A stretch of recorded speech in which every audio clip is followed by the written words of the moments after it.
One of my favorite plants produces grapefruit, but the reason I really grow it is because of its fragrant flowers.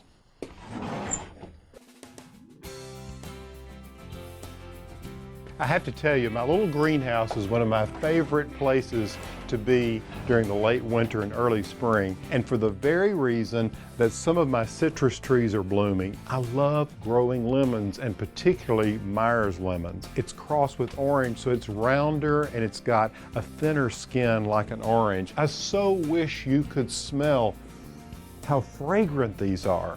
And what's wonderful about lemon trees is that you don't have to have multiple varieties for cross-pollination. And in fact, with all these blooms on here, what I can do is I can actually encourage the fruit set by just taking the stamens here and taking some of that pollen. I could take it with maybe a little Q-tip and I could just touch right there in the center. And that will take that pollen into the plant and an embryo will form. But just look at all of these blooms. I can't believe every bloom is going to produce a Myers lemon. It'll break this little tree down. I do love to have these in the house, but I do want to recommend that you be careful and go ahead and get your fruit set in place before you move them in, because there's a little bit of shock that goes on. But I tell you, it's a real treat to come out here and work in the greenhouse and have them bloom. Now, a couple of things if you're growing them in containers or even outside that you need to know is that fruit trees really need to be fertilized about 3 times a year, in February, then again in May, and then again in September. You want to stop because you don't want to feed them during the period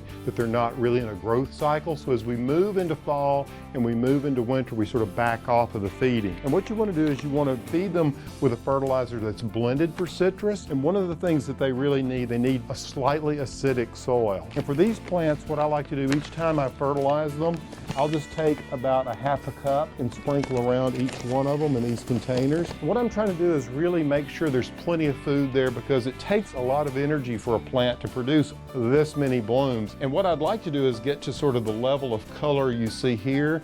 This one's a little chlorotic. This is actually not a Myers lemon over here. This is a Satsuma. And so its color is really not as good as what I'm getting with my Myers lemons. These can drop down to about 26 degrees. I've had them outside and it's been that cold and they've been okay. It's not the best for them, but if you can give them some protection, if you have a little greenhouse like this, that you can keep them through the winter months and then bring them outside, put them on the patio, around the pool. They're great accents and ways to decorate spaces. So I think these citrus trees are very stylish. Well, if this tip's been helpful, make sure you share it with a friend and subscribe to ehowhome.